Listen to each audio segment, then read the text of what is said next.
Greetings and bienvenue, midnight crew. Thank you for returning to this broadcast. And welcome to new viewers joining us for the first time. If you like a video, then feel free to subscribe. I've never told this story to anyone, and I don't really intend to tell it again. I have a pounding migraine today, and this thread has kept me good company as I've drifted in and out. I don't really like talking about this time in my life, but I want to contribute. When I was 10-12, I lived with my mother. We were below poverty level poor. We lived up in the mountains around Santa Cruz, California. My mother had a friend that owned a large bit of property up there, and he let us stay in a trailer up there. Our trailer was very small, and was right beside a garden. A chain-link fence ran around the garden, to keep the dog the owner had out, along with other animals. Deer and things are very common in the area. Also, inside the fenced area was a single room. It was built like a tiny house, but it was only a single room on the inside.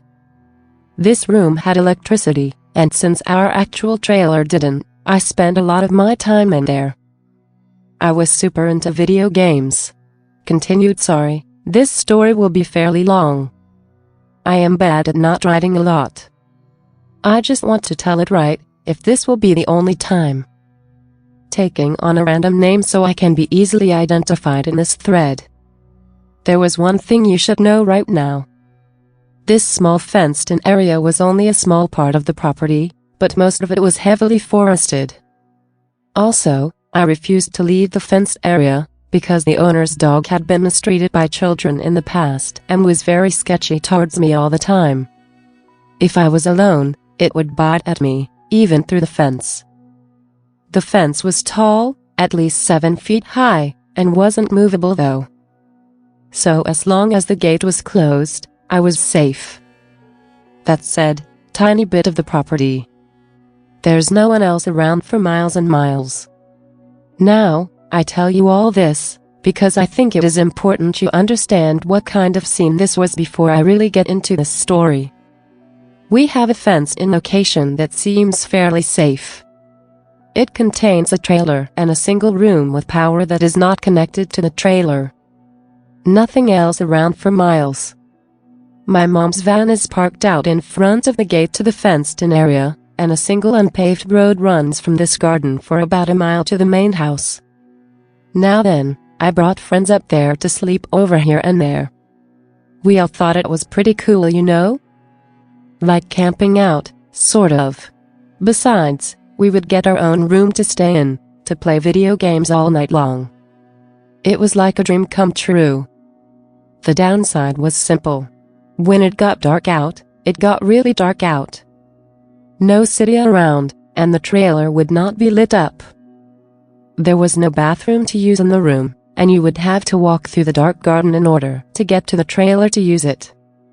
Odd things happened out here from time to time. It was always something that could be somewhat easily explained away though. Noises like people working at night sometimes. Or once me and a friend were sitting out in the garden, and we saw a shadow as big as a small bear bound up a tree, but the tree didn't shake like there was weight on it. The dog also creeped me out, but you know. Angry dog, I was a kid. It happens. Now, I am a scaredy cat. I always have been. To be honest, I don't know why I even come to X. I have trouble walking through a lit house if I am all alone. My friends, however, tend to be more outgoing.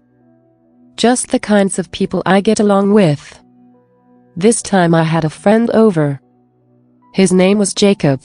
We were staying up all night and playing Sonic the Hedgehog 3 and Knuckles on my Sega Genesis on a ratty old television.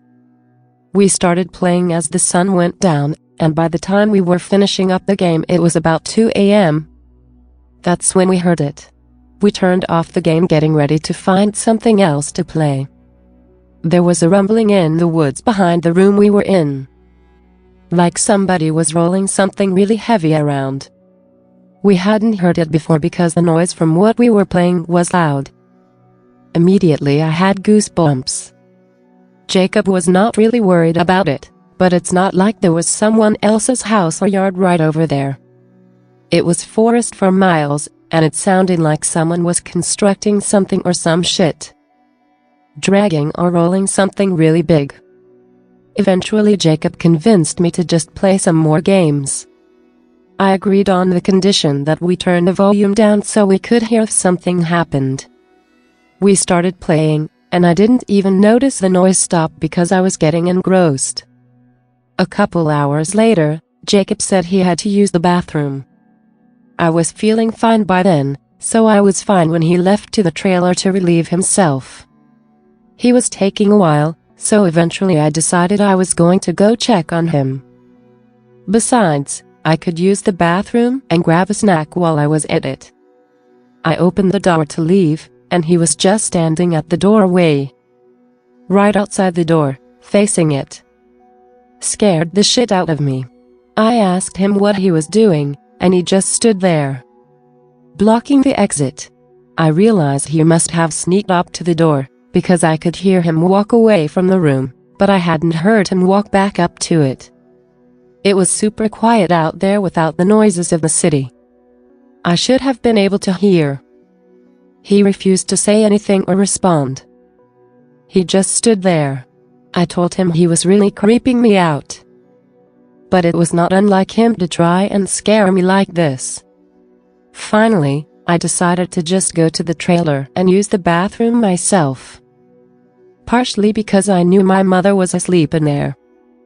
I told him what I was doing, then moved past him. When I pushed him out of my way a little, his skin felt freezing to the touch. I jumped a little. But it was a cold night and he had been standing out there for like 30 minutes. So, I figured that was to be expected. I walked as quickly as I could over to the trailer. He followed me, like right on my tail. It was unnerving. I joked a little, saying that he already surprised me by scaring me at the door. The joke is over already. Finally, I got to the trailer and walked in. He didn't follow, just stayed at the doorway. I checked on my mom, who was fast asleep, then turned to go into the bathroom. Now, it being a porta potty, we keep the bathroom door shut because it, well, smells bad. When I reach for the door and try to open it though, it's locked. A nervous voice came from behind the door. I'm in here. I quickly turned to look at Jacob, but the door was still open and there was nothing there but pitch black night. I freeze in terror. I would have heard the bathroom door open if he had come in behind me and gone that way. There is no way to do it quietly, it creaks like a motherfucker. I yelped so loud that my mom woke up startled. I stared at the doorway, unable to bring myself to move a muscle. She got up, walked over there and looked out.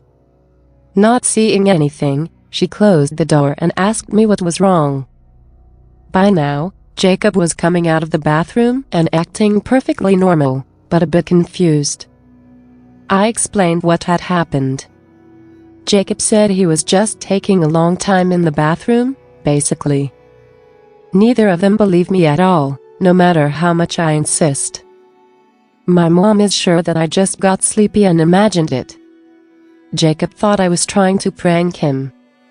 So, my mom gets out a big flashlight and walks us back to the room. She tells us to go to sleep, then leaves and goes back to bed herself. Now, this room doesn't have any windows or anything. So, after a while I calm back down a little. I'm telling myself that my mom was right. I must have had like a waking dream or something. Jacob insists he was in the bathroom the whole time, and I'm inclined to believe him because there is just no way to really get around without being heard. So, I settle down. I'm a little rattled, but I am thinking I can just sleep it off through the night. Suddenly, the dog starts going nuts. Right behind us.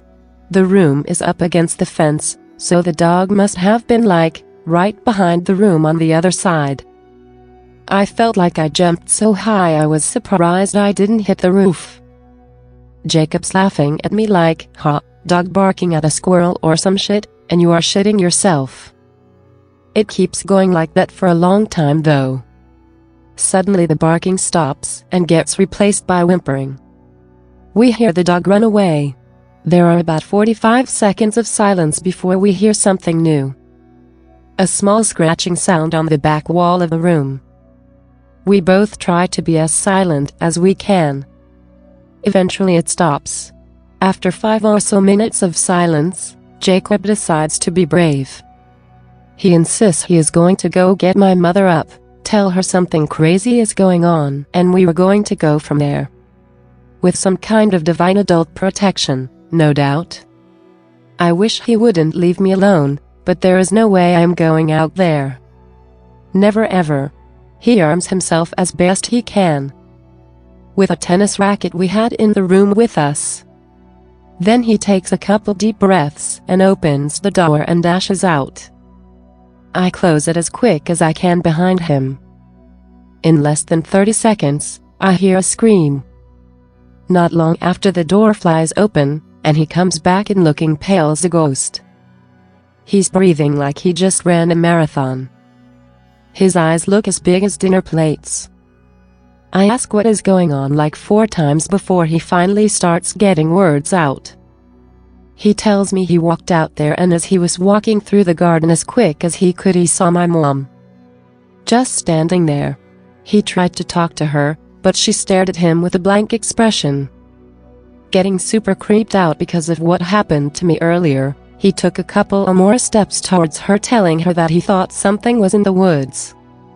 Suddenly, her face turned to an awkward smile. Then he realized something terrible.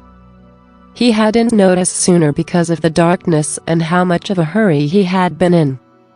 She was on the other side of the fence. Now, the door to this room does not lock. And as I explained earlier, this room had no windows. He had been trying to move stuff in front of the door as he told this story, and by the end I was helping him. In retrospect, whatever was harassing us seemed to be averse to actually entering the room or the trailer, because the Jacob one didn't come in either time he could have. And this room was not sturdy.